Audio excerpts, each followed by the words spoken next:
This is Nick. This is Jack. It's Tuesday, TBOY, Tuesday, December 3rd. And today's pod is the best one yet. This is a TBOY. The top 3 pop business news stories you need to know today. But first, a happy National Rocky Balboa Day to all those who celebrate. Rocky Fest is happening in Philadelphia right now, where all the city of brotherly love is giving thanks to their fictional native son. Apparently, all the schools in Rittenhouse Square have the day off, Jack. Not too shabby. If I could change, and you can change, everyone can change. We got 3 fantastic stories for you, Dad. Jack, 3 stories. What do we got on the pod, man? For our first story, Moana 2 just had the biggest Thanksgiving weekend in movie history by a nautical mile. So we'll tell you how Moana strategically beat Frozen. For our second story, it's the fastest growing grocery chain in the country. It's not Trader Joe's, Costco, or Erewhon.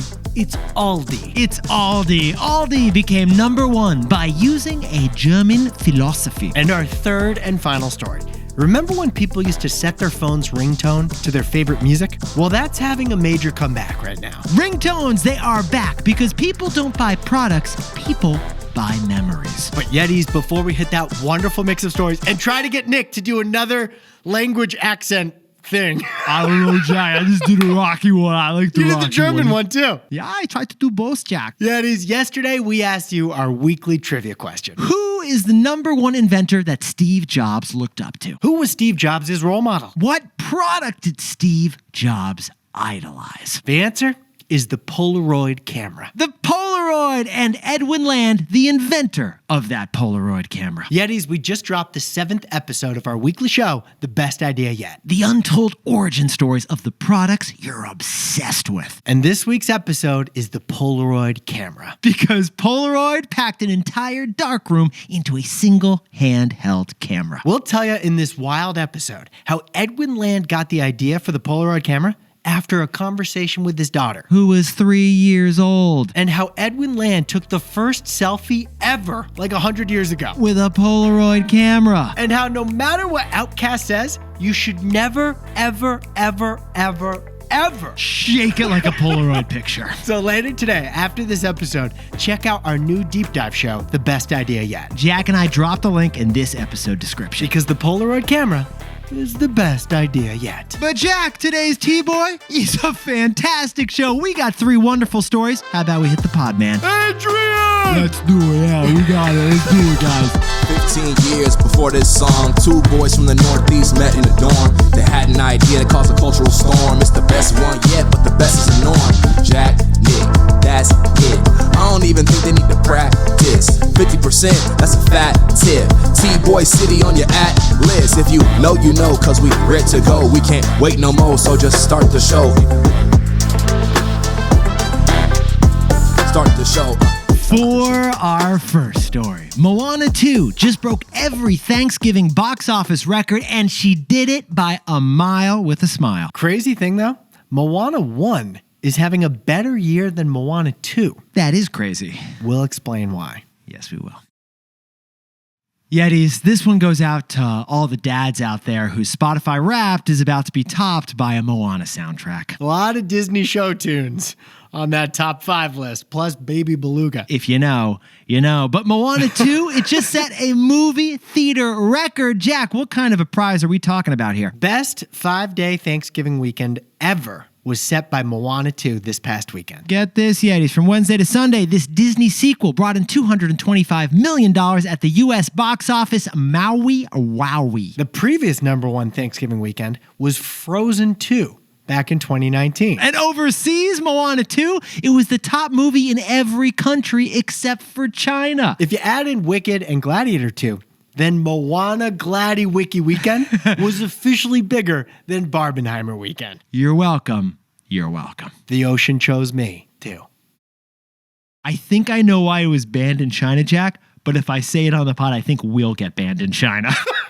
Now, Yetis, here's what Jack and I found wild about this story. While Moana 2 is winning at the box office, Moana 1 is still winning on streaming. Get this, Yetis. Moana 1, which is 8 years old at this point, was the top stream movie in all of streaming for both 2023 and 2024. We repeat, Moana 1, 8 years old, #1 in streaming. New releases? No thanks. Mommy, I want to watch Moana again. Now, besties, according to the Wall Street Journal, Moana 1, since it began on Disney Plus, has been streamed for 1 billion hours. That's the equivalent of one person watching the entire movie 775 million times. Or more realistically, it is the equivalent of every child in America under the age of 12 watching Moana 15 times. I think that's the reality of the situation. Although, Jack, I heard a rumor there's one girl in Fairfield County who has watched Moana 430 times in one day. But only 3% was watching. The other 97% was messing with her sister and taking the Legos.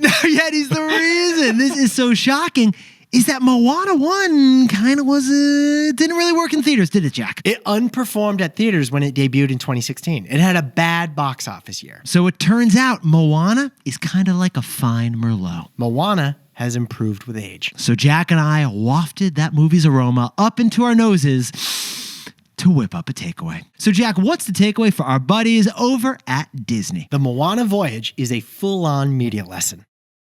And here are 4 reasons why. First, Yeti's musicals are in. Both Moana and Wicked are booming right now at the box office, while Gladiator 2 is kind of busting. Second, typical princesses, they are out. Moana is a story of a Disney princess who doesn't fall in love. It's refreshing to see Moana sailing, not swooning. So Disney, they broke the expected plot and it worked. Another lesson here, people will pay a premium for escapism. Turns out a tropical climate beats a frozen tundra 7 out of 7 days. Would you rather vacation in frozen, icy Arendelle or Moana's 72 and sunny Polynesia? I'll take 2 of those, please. Finally, this story proves that marketing matters. Because back in 2016, Moana underwhelmed at the box office because it got no Disney marketing. Disney focused their spend that year on Jungle Book, Zootopia, and Finding Dory instead. But now, Moana's 2024 reboot, it thrived because Moana was treated like a star. I'm not a princess. I'm the daughter of the chief. And those 4 reasons are why the Moana voyage is a full-on media lesson. For our second story, Aldi is a grocery chain beloved by frugal Germans. But now it's the fastest growing grocery chain in America because they're using an idea from Sweden. But Yetis, in order for us to tell the story of Aldi grocery stores, Jack, let's start with The Dark Knight Rises. In that Batman movie, Bane explains something to Batman. What does he explain? You think darkness is your ally? I was born in the dark. Yes, that is the wonderfully delivered great quote from Batman's Dark Knight Rises, and it's the same thing with Aldi. Same kind of thing, except the grocery store wasn't born in the dark.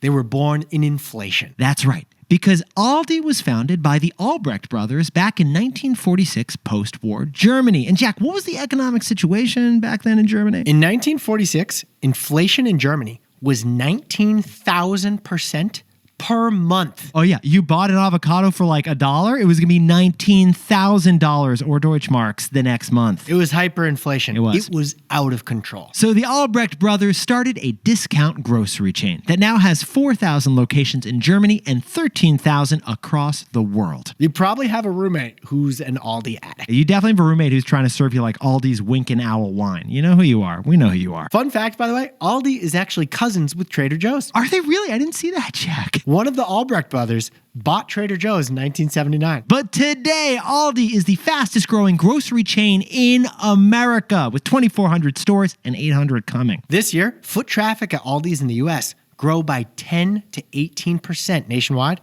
according to Business Insider. No matter how much you resist, that Aldi addict roommate is going to drag you into one of their stores this year. And the reason for Aldi's success in America... It's a German philosophy, isn't it, Jack? Or is it a German stereotype? You speak German. It's Deutsche Sparsamkeit, which translates roughly to German frugality. Yet in this economy, grocery prices are up 25% since the pandemic. But not at Aldi, because of Deutsche Sparsamkeit. That's right, because Aldi has strategically engineered its stores and its whole strategy around das Frugality of Deutsche Sparsamkeit. You're not passing German, dude. But I'm in the class. Yetis, For example, Aldi stores are typically 10,000 square feet, about a quarter of the footprint of your typical grocery store. So Aldi saves money on overhead. And Aldi stores carry a much smaller selection, like 1 or 2 options tops for any given product. You can have a Hellmann's mayonnaise or the off-label mayonnaise. That's it. Also,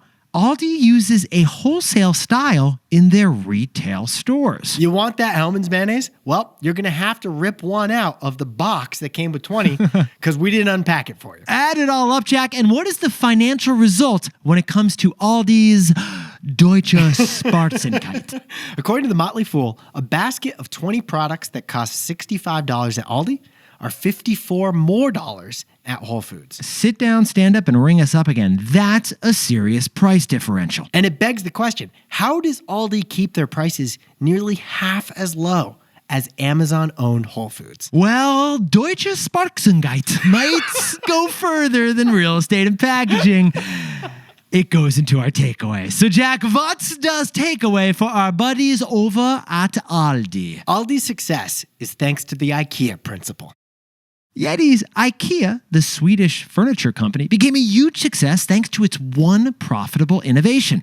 Don't assemble the furniture. The founder of IKEA realized that he could save costs if he shipped the furniture to customers in parts that the customers themselves could assemble. Well, it's the same philosophy when it comes to Aldi. They pass the savings on to you in exchange for you basically assembling the groceries. For example, they will never bag your groceries at Aldi. In fact, you have to bring your own bags to Aldi's. And like we mentioned, you have full crates exposed at Aldi. You have to unbox the soap. Their staff doesn't do it. And if you want to use a shopping cart at Aldi's, you must put a quarter to unlock the shopping cart, and you only get your quarter back if you return the shopping cart to the stall. In fact, Jack, did you see the aisle of shame at Aldi? You see what this is? I didn't. The middle of the Aldi stores is a special aisle that is just random and unorganized, but it's full of deals. It's probably stuff that got returned. Right. That they didn't want to use human labor to put back on the shelves. They didn't want to spend the money on the labor to put back. So you do the labor, you get the savings. It's the IKEA principle. It is. It's an exchange of labor for deals. Your labor to get the deals. And in this economy, that's a deal that you're taking. And that's why Aldi is now the fastest growing grocery in America. Hey Yetis, if you're a bestie, take a sec and hit that subscribe button. And like this video while you're at it. If you leave a comment, by the way, we'll read it. For our third and final story, music ringtones for your phone are having a resurgence. This throwback phone trend from the 2000s is driven by a shocking and unshocking age group. Oh, Yetis, let's set the scene. The Sopranos had just had their controversial series finale. Rihanna's uncontroversial Umbrella had hit #1 on the charts. And everyone and you yourself were devouring cupcakes at an unhealthy but healthy pace. And then your pocket vibrates and you hear this noise. Yetis, it's the year 2007, the year that ringtones peaked. Literally, the year that ringtone revenues peaked. We were in college and just about everyone picked music for their ringtone. That was the thing. Some ripped the music illegally on Kazaa, LimeWire, or BitTorrents. Others paid for their ringtones through a streaming company. And that was 2007. So, Jack, what kind of numbers was the ringtone industry putting up? At its peak, paid musical ringtones brought in $1.6 billion in revenue, according to the Record Industry Association of America. In fact, ringtones were bigger than digital albums. Because you were paying $3.99 a month for access to custom Jessica Simpson ringtones. My sister's sidekick was always going off with a new Spice Girls song, and we all kind of loved it. Ringtones were a major part of the music industry back then. Soulja Boy says that he made $20 million on ringtone sales. Oh, and you just mentioned Jessica Simpson? She had millions of dollars made by doing ringtones with different people's names for when different people called you. Her record label loved it. Nick Lachey didn't. But despite all that success, the music ringtone, it died for one key reason. Smartphone notifications. Yeah, killed it. And robocalls. They mean that we all silence our phones. And if you're unmuted, you could use the standardized iPhone ring, which happened to come out in the year 2007 when ringtones peaked. That's why ringtone music revenue has fallen by 99% since 2007. But here's the news. You hear that? The ringtone industry is having a resurgence. And it sounds like a lot of money. Get this, besties. The Ringtone app for Android, it has 50 million downloads. Jack, could you sprinkle on some context, please? That's more downloads than SiriusXM or Tidal. And the top 4 ringtone apps, they together bring in $21 million a year in revenue. Which has quadrupled since 2018, according to Sherwood. Side note, the country where ringtones are the most popular, it's actually India. India is 93% of the paid music ringtone market, but the United States is number 2. Now, if you think about it, Jack, it makes a lot of sense. Like custom ringtones, that is a cool way to audially express yourself. And you can set your phone to be silent for everything except calls. New feature. Which solves the notification pinging issue. Right. You could turn volume on for your ringtone again. Because old music ringtones were a really efficient way to get the majority of people in your office to dislike you. Oh, it's Fireworks by Katy Perry again. Thanks, Ron, for finance. So, besties, if you're on the subway right now and you hear this, that's the sound of an industry rebound. So, Jack, I think I'm getting a call, and the call is our takeaway. So, Jack, what's the takeaway for our buddies over in the ringtone industry? If you want to sell the future, wrap it in the past. So Yeti's ringtones are having a moment. It must be Gen Z, right? Like all the young kids are discovering something new. It must be kids, teens under 20 doing all this. Get this, Yetis. The average age of a ringtone customer is 34 years old. 34. And that's interesting because that's the same group that had the music ringtone back when it peaked in 2007. In 2007, millennials were 17. It was probably the age they got their first phone, like when Nick and I did. That means ringtones today are being driven by the same demographic that bought them 20 years ago. Same customer, just older. Same millennial customer, just 20 years later. So it's not teenagers buying it for some Y2K aesthetic. It's the exact same millennials buying them a second time. The resurgence of music ringtones is a reminder that people don't buy products, they buy memories. Besties, if you want to sell the future, wrap it in the past. Jack, could you whip up the takeaways for us for TBOY Tuesday? Moana 2 brought in nearly $400 million worldwide over Thanksgiving weekend. A record number. Moana's voyage is a media lesson. Musicals, not in love princesses, and marketing. For our second story, it's Aldi. Aldi is America's fastest growing grocery chain with 2,400 locations and 800 more coming. It's all thanks to Deutsche Sparsamkeit, which is aligned with the old IKEA principle. To be clear, it's Deutsche Sparsamkeit. We have German listeners, Nick. Gesundheit, Jack, Gesundheit. And finally, music ringtones for your phone are having a major resurgence. Music ringtones are back because if you want to sell the future, wrap it in the past.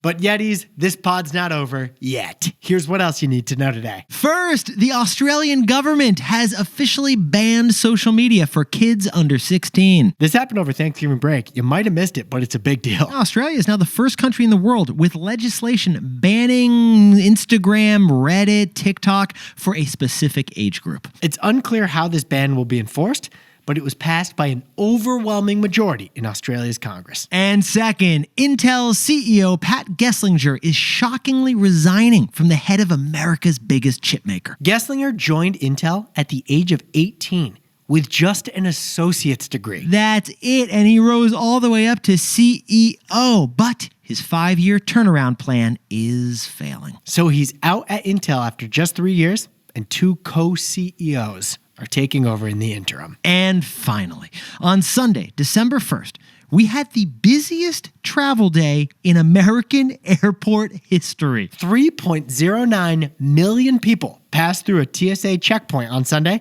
which is the most ever. Now, Jack, why is that stat wild? Just 3 days earlier was the least busy day of the year for U.S. airports. That's right. On Thanksgiving Day, just 1.55 million people passed through TSA, which was the lowest number of the entire year. Although I gotta say, 1.5 million people flying on Thanksgiving. Sounds like a lot. That's a lot of people.